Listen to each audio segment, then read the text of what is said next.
ఈరోజు జరుగుతున్న ఈ ప్రత్యేక కార్యక్రమంలో ఆంధ్రప్రదేశ్లో 5,000 కోట్ల రూపాయలతోటి 29 జాతీయ రహదారి ప్రాజెక్టులకి శంకుస్థాపన మరి జాతికి అంకితం చేయడానికి ఈ సందర్భంలో విచ్చేసిన గౌరవ కేంద్ర రోడ్లు రవాణా మరియు రహదారుల మంత్రివర్యులు శ్రీ నితిన్ గడ్కరీ గారికి, గౌరవ ఆంధ్రప్రదేశ్ రాష్ట్ర ముఖ్యమంత్రి వర్యులు శ్రీ నారా చంద్రబాబు నాయుడు గారికి, గౌరవ కేంద్ర పౌర విమానయాన శాఖ మంత్రివర్యులు శ్రీ కింజరపు రామ్మోహన్ నాయుడు గారికి, గౌరవ కేంద్ర గ్రామీణాభివృద్ధి మరియు సమాచార శాఖ సహాయ మంత్రివర్యులు శ్రీ పెమ్మసాని చంద్రశేఖర్ గారికి, గౌరవ కేంద్ర భారీ పరిశ్రమల మరియు ఉక్కు శాఖ సహాయ మంత్రివర్యులు శ్రీ భూపతిరాజు శ్రీనివాసవరం గారికి, గౌరవ ఆంధ్రప్రదేశ్ రాష్ట్ర రహదారుల భవనాలు మరియు మౌలిక వసతుల పెట్టుబడుల శాఖ మంత్రివర్యులు శ్రీ బీసీ జనార్దన్ రెడ్డి గారికి, ఆరోగ్య వైద్య శాఖ మంత్రి శ్రీ సత్యకుమార్ యాదవ్ గారికి, మనం గౌరవ పార్లమెంట్ సభ్యులు శ్రీ దగ్గుపాటి పురంధేశ్వరి గారికి, అలాగే మిగతా గౌరవ పార్లమెంటేరియన్స్ అందరికీ, ఇక్కడికి విచ్చేసిన తెలుగుదేశం, జనసేన, భారతీయ జనతా పార్టీ నాయకులకి, ప్రజలకి, ప్రతి ఒక్కరికి నా హృదయపూర్వక నమస్కారాలు. ఈరోజు జరుగుతున్నది కేవలం రోడ్లు వేయడం మాత్రమే కాదు, ఇది మన భారత్ అభివృద్ధికి, ఐక్యతకి, మెరుగైన భవిష్యత్తుకి చాలా బలమైన పునాది. ఈ దేశ ప్రగతికి, పురోగతికి చిహ్నాలు రవాణా మార్గాలు. దీనిని ఏ ఆర్థికవేత్తలను అంగీకరిస్తారు. 1999లో భారతదేశానికి గోల్డెన్ క్వార్టర్లేటరల్ ప్రాజెక్టు రహదారుల దశను మార్చాలనే ఒక గొప్ప ఆలోచన చేసిన ఘనత నాటి ఎన్డీఏ ప్రభుత్వానికి. దార్శనికులు, భారతరత్న శ్రీ అటల్ బిహారీ వాజ్పేయి గారికి మానసపుత్రికగా మొదలైన గోల్డెన్ క్వార్టర్లేటరల్ ప్రాజెక్ట్ దేశ రహదారుల దిశనే మార్చిన గొప్ప ముందడు. భారతదేశం సుస్థిరమైన ఆర్థిక ప్రగతితో ముందుకు వెళ్తోంది. ప్రపంచమంతా నేడు భారతదేశ సంతులిత ఆర్థిక వృద్ధిని చూసి అందరూ ఆశ్చర్యపడుతూ ఉన్నారు. ప్రపంచంలోని అత్యంత ప్రజాదరణ కలిగిన నాయకులుగా గుర్తింపు తెచ్చుకున్న గౌరవ ప్రధానమంత్రి శ్రీ నరేంద్ర మోదీ గారి సారథ్యంలో భారతదేశం $4.18 ట్రిలియన్ జీడిపితోటే ప్రపంచంలోనే 4వ అతిపెద్ద ఆర్థిక వ్యవస్థగా రూపాంతరం చెందింది. ఇది నూతన భారతదేశ ఔన్నత్యాన్ని ప్రపంచానికి చూపించే ఒక మైలురాయి. వికసిత్ భారత్ 2047 లక్ష్యాన్ని చేరుకునే దిశగా ఇది చాలా గొప్ప అడుగు. ఈ ఎదుగుదలకి అసలైన బలం మౌలిక వసతుల రంగం, ముఖ్యంగా రోడ్లు, హైవేలు. ఈ రంగంలోకి వచ్చిన భారీ మార్పులకి కేంద్ర బిందువుగా ఉన్నది గౌరవ కేంద్ర రహదారుల మరియు రవాణా శాఖ మంత్రివర్యులు శ్రీ నితిన్ గడ్కరీ గారు.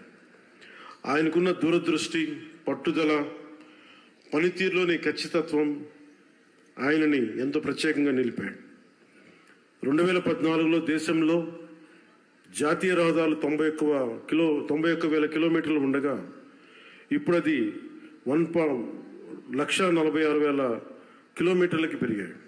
రహదారి నిర్మాణ వేగం రోజుకి ఒకప్పుడు 11.5 కిలోమీటర్లు ఉంటాయి. ఈ రోజునది రోజుకి సుమారు 34 కిలోమీటర్లు చేరింది అంటే అది గడ్కరీ గారి ఘనత, ఆయన లీడర్షిప్ ఎబిలిటీ. నిర్మాణ వేగం 3 రెట్లు పెరిగింది. అలాగే మౌలిక వస్తువుల రంగానికి కేటాయించిన బడ్జెట్ని సుమారు 6 రెట్లు పెరిగింది. Atal tunnel, Delhi Mumbai expressway, Chardham highway ఇలాంటివన్నీ గొప్ప ప్రాజెక్టులు ఆయన నేతృత్వంలోనే పూర్తయ్యాయి. Shri Gadkari ji is therefore seen as a symbol of India's infrastructure renaissance and is rightly known as the highwayman of India. మన రాష్ట్రం కూడా అభివృద్ధి దిశగా పరుగులు పెడుతోంది. గౌరవ ముఖ్యమంత్రి శ్రీ నారా చంద్రబాబు నాయుడు గారి నాయకత్వంలో మన ప్రభుత్వం మొదటి రోజు నుండి అభివృద్ధిపైన దృష్టి పెట్టింది.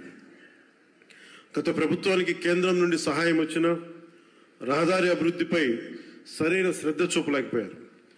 కానీ ఇప్పుడు ఎన్డీఏ కూటమి ప్రభుత్వం స్పష్టమైన లక్ష్యంతో పూర్తి కర్తవ్య బద్ధతతో పనిచేస్తుంది.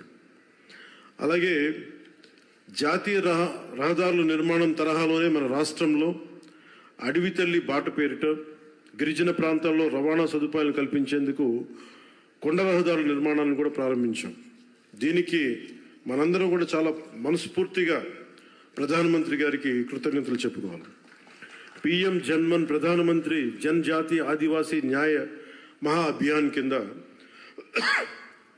అది ఓట్లు పడే దారులు కాదు, 1,00,000 మందికో 25,000 మందికో ఉపయోగపడే రోడ్లు కాదు. కానీ అభివృద్ధి పథంలో అందరూ బాగుండాలి, అందరూ దీంట్లో భాగస్వామ్యం తీసుకోవాలి అనే ఒక సదుద్దేశంతో ఈ పిఎం జన్మన్ కింద ప్రధానమంత్రి గారు దగ్గర నుంచి పిఎం జన్మన్ పథకం కింద కేంద్ర ప్రభుత్వం నుంచి 550 కోట్ల రూపాయలు మనకు వస్తే 50 కోట్ల రూపాయలు మన ఆంధ్రప్రదేశ్ నుంచి, నరేగా నుంచి దాదాపు 500 కోట్ల రూపాయలతోటి ఈ రోజున అడవి తల్లి బాటని స్వాతంత్రం వచ్చినప్పటి నుంచి కూడా రహదారులు వేయని గ్రామాలకి ఈ రోజున డోలీ మోతలతోటి ఇబ్బందులు పడుతున్న ఆ పరిస్థితిని తొలగిస్తూ రవాణా లేని ఏజెన్సీ గ్రామాలని రోడ్లతో కలుపుతున్నాం. దీనికి ప్రత్యేకంగా గౌరవ ముఖ్యమంత్రి శ్రీ నారా చంద్రబాబు నాయుడు గారికి కృతజ్ఞతలు తెలుపుకోవాలి. వారికి ఒకటే తెలియజేశాను, ఈ డోలీ మోతలు చాలా ఇబ్బందులు ఉన్నాయి సార్. కనీసం మనకున్న ఈ ఆర్థిక ఇబ్బందుల్లో కనీసం మీరు ఒక 50 కోట్లు కానీ రిలీజ్ చేయగలిగితే కనీసం కొన్ని గ్రామాలకైనా మనం చేయొచ్చు అంటే చాలా పెద్ద మనసుతోటి ఆ రోజున ఆయన ఆ 50 కోట్ల విడుదల ఈ రోజున దాదాపు మనం 1000 కోట్లుకి రోడ్లు వేయగలిగే స్థాయిలో ఉన్నాం. అందుకే మనస్ఫూర్తిగా మన ముఖ్యమంత్రి గారికి నా ధన్యవాదాలు తెలుపుతా ఉన్నాను. అలాగే ఇప్పుడు మనం ఈ రహదారులు కేవలం ప్రయాణ సౌలభ్యం కోసం మాత్రమే కాకుండా ఎకో టూరిజం అభివృద్ధికి, యువతకి ఉపాధి అవకాశాలకి మార్గం వేస్తున్నాయి. ప్రకృతి సౌందర్యాన్ని కాపాడుతూ నిర్మించిన ఈ మార్గాలు మన రాష్ట్ర అభివృద్ధికి గర్వకారణంగా నిలుస్తున్నాయి. ప్రాజెక్టులు పర్యావరణ సమతుల్యతకు భంగం కలగకుండా ముందుకు సాగేందుకు అటవీ అనుమతులతోనే అత్యంత జాగ్రత్తతో ప్రణాళికలు రూపొందిస్తూ కొనసాగిస్తున్నాం. మోదీ గారి దృష్టి, గడ్కరీ గారి కృషి, గౌరవ ముఖ్యమంత్రి చంద్రబాబు గారి సంకల్పంతో ఈ ముగ్గురి నేతృత్వంలో మన రాష్ట్రం, మన దేశం అన్ని రంగాల్లో పరిగెడుతుంది. అభివృద్ధిపై ప్రతి ఒక్కరు కూడా ఈ భాగస్వామ్యంలో మీరు చేరాలి, అన్ని ప్రాంతాలు అభివృద్ధి చెందాలనేదే మన లక్ష్యం. ఈ మంచి రోడ్ల వల్ల సరికొత్త పరిశ్రమలు, ఉత్పత్తి యూనిట్లు, IT industry, electronic, logistic hubs, food processing parks రాష్ట్రంలోకి వస్తాయి. ఇది రాష్ట్ర ఆర్థిక వ్యవస్థని బలంగా చేయడంతో పాటు దేశ ప్రగతికి మరియు దేశ జీడిపి వృద్ధికి మన వంతు కృషిని అందించడమే లక్ష్యం. ఇవి భారతీయుల ఐక్యతని, సమగ్రతని ప్రతిబింబిస్తాయి. మన ఆత్మబలంతో నిర్మితమైన ప్రగతికి మార్గదర్శక దీపాలు, రేపటి తరాలకి మనం అందించే ఒక బలమైన వారసత్వపు ఆస్తి. ఈ సందర్భంలో నేను మీ అందరినీ ఒకటే కోరుకుంటా ఉన్నాను. గత ప్రభుత్వాన్ని చూశారు, కూల్చివేతలతో మొదలైన ప్రభుత్వం, రోడ్లు వేయని ప్రభుత్వం, కనీసం రహదారుల్లో గుంతలు పూడ్చని ప్రభుత్వం. కానీ ఈ రోజున మన ఇన్ని ప్రతి ఊరిలో కూడా ఊరికి మధ్య గుంతలు పూడ్చడంతో పాటు రహదారులు నిర్మిస్తూ ఉన్నాం. హైవేలు ఈ రోజున గడ్కరీ గారి ఆశీస్సులతో మనం ప్రారంభిస్తూ ఉన్నాం. వీటన్నిటికి కూడా మనకు కావాల్సింది కనీసం ఒక 15 సంవత్సరాలు ఈ కూటమి చాలా బలంగా ఉండాలి. వాళ్ళు ఎన్నో రకాలుగా ఈ కూటమి ఐక్యతని దెబ్బతీయడానికి ప్రయత్నం చేస్తూ ఉంటారు. వీటన్నిటిని మనం కొంచెం జాగ్రత్తగా ఉండాలి, ఎరుగుతూ ఉండాలి. నేను ప్రత్యేకించి ఈ కూటమికి నేను ముందుండి కృషి చేయడానికి కారణం ఒకటి 5 కోట్ల మంది మన ఆంధ్రప్రదేశ్ ప్రజలు దేశ అభివృద్ధిలో చాలా బలమైన భాగస్వామ్యం వహించాలి.